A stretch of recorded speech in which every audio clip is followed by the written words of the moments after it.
Okay. Now we define energy flux. So idea is this equation I wrote some time back, no. So this is TUK. So I now integrate this over a sphere. So I think I have the example of a sphere. This is sphere.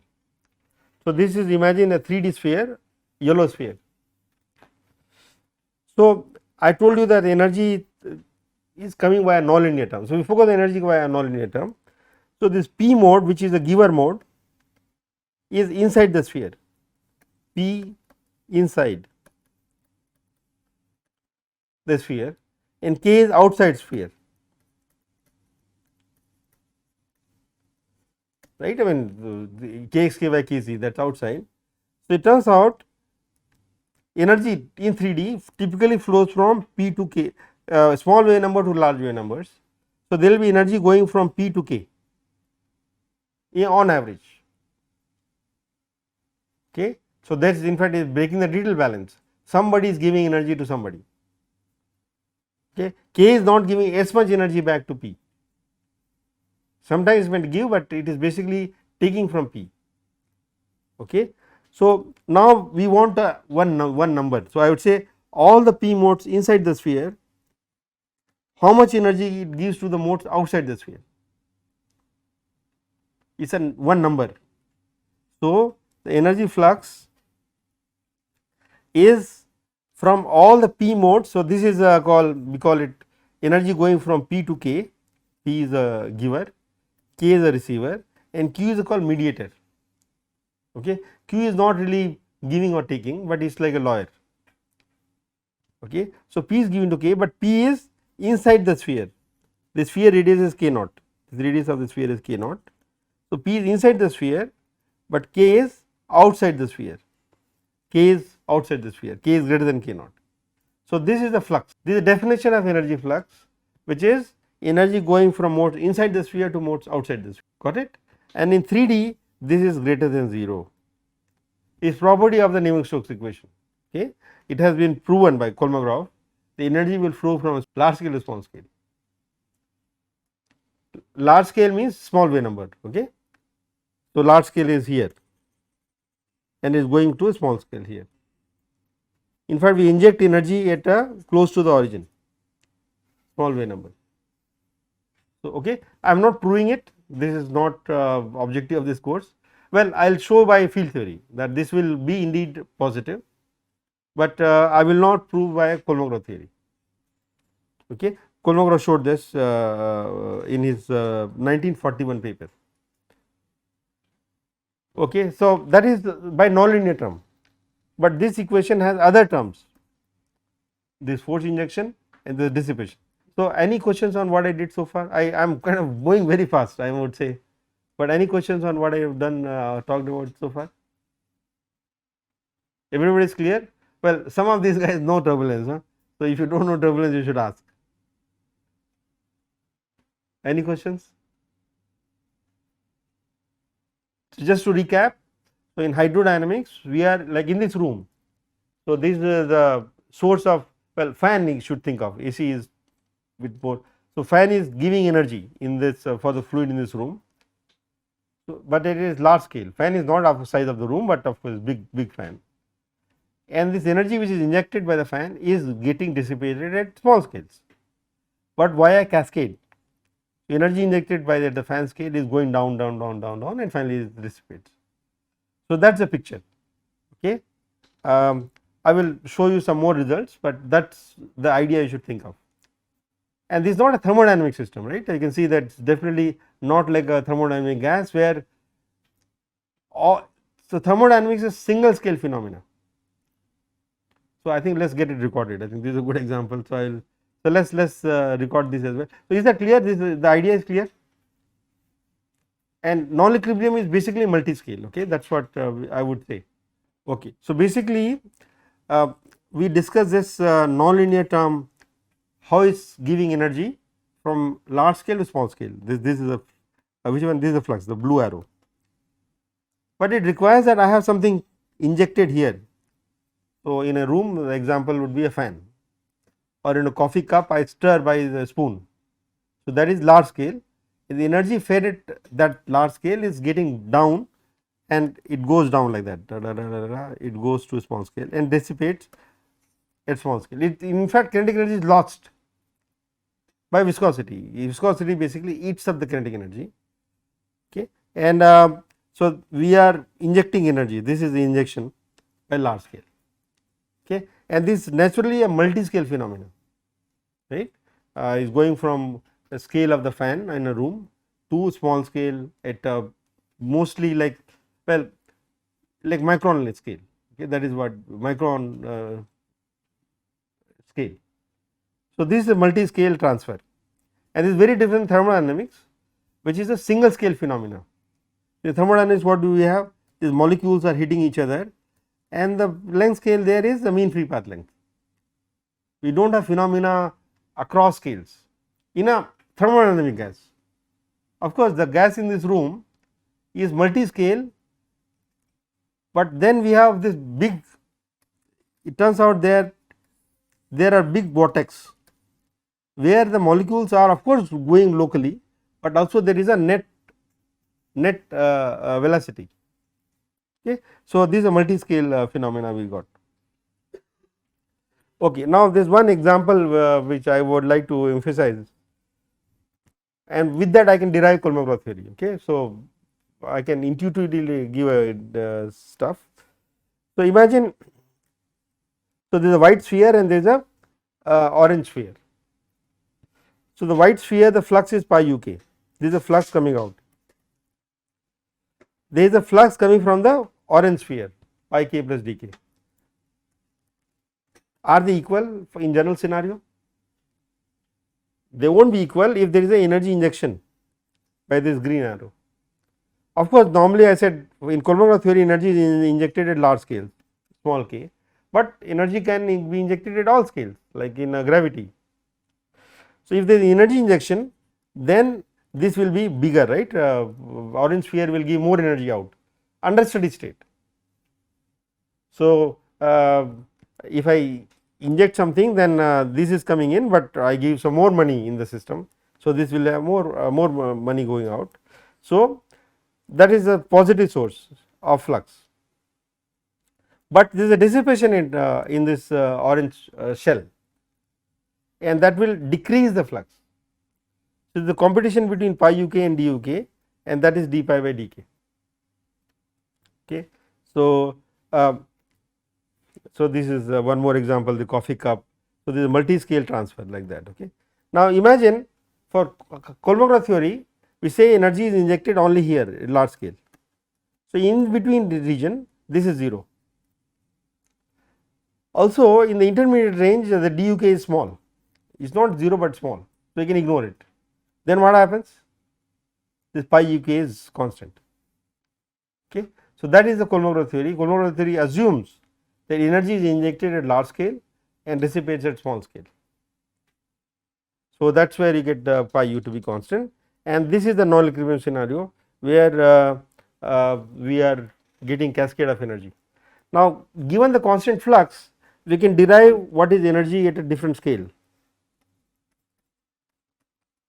So, this is the called energy spectrum. Okay. Remember, I had said E k d k is total energy. Okay. So, what is the unit of E of k? Is E total energy by k. Total energy is u squared by u squared, not total, and k is 1 by length. So, this. So, the unit of u k is L cube by t squared. Okay. So, now u k will, there are some more arguments, but I am going to do it fast.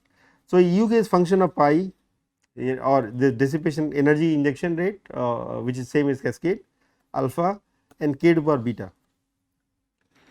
So, we know the units of epsilon, which is energy supply rate is u squared by t, and k is L to the power minus 1. So, you match the units both sides, then we derive this formula, this one. So, kinetic energy spectrum is k minus phi third, this flux to the power 2/3 and a non-dimensional constant called Kolmogorov constant. Okay. So, this is the Kolmogorov famous spectrum, and this number is approximately 1.6 or 1.7 or 1.8, depends on people. Well, but normally people believe it is between 1.6 and 1.7. Okay. So, this is the derivation. I will leave it for you to complete as homework, and you do that. Okay. Now, given the spectrum, I can derive quite a few interesting things. First of all, this is a verification in simulation. The spectrum, we did a DNS, but this is the like done by thousands of people, both experiment and simulation. This is 5/3 line is spectrum, and flux is constant. This is valid only in the inertial range. This range is called dissipation range, and this is the forcing band. Okay. Now, let us derive few interesting observations from Kolmogorov theory. So, I can look at the energy in a band of wave number. So, k to k plus dk. Okay. So, there is a band k to k plus dk. Now, again I am just going to say that this is the power law of physics. So, this k plus dk is going in logarithmic scale.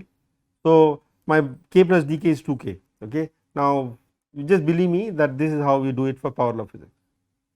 So, when I integrate this, k minus 5/3 will give you my k minus 2/3.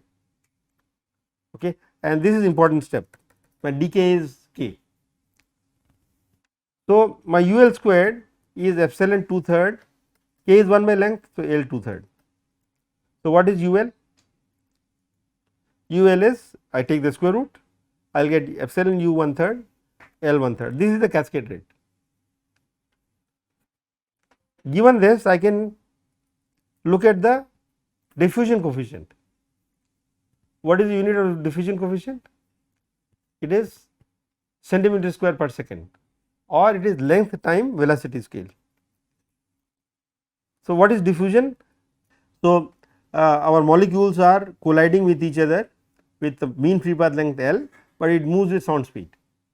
So, the diffusion at micro scale is sound speed times mean free path length, but in hydrodynamics it is not.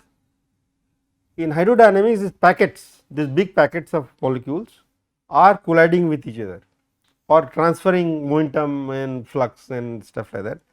And so, instead of mean free path length, I put the length of these eddies or length of this vortex and velocity of the vortex, multiply the two, and that will give me, I just multiply by L here, is L 4/3. So, my diffusion scale, diffusion coefficient is function of L, is L to the 4/3. So, my diffusion coefficient for heat diffusion was constant, right, but now it is L 4/3. So, this is a multi-scale phenomena and is a non-equilibrium phenomena, and from this I can derive another very important result. So, let us do it. What about the time scale? Is L by UL. So, just substitute UL from here, I get this, right. L divided by L 1/3 is L 2/3.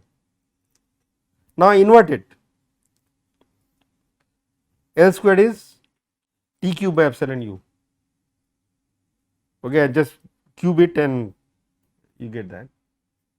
So, this is the diffusion length, or rather as I said, no, the heat diffusion 1 meter, how long will it take, the example we did.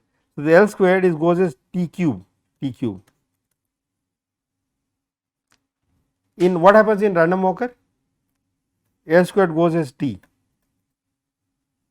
right, that is a diffusion, right. By random walker, the distance travelled in time t will be square root of t, because it is going forward backward, but here it is not t, L squared is T cube.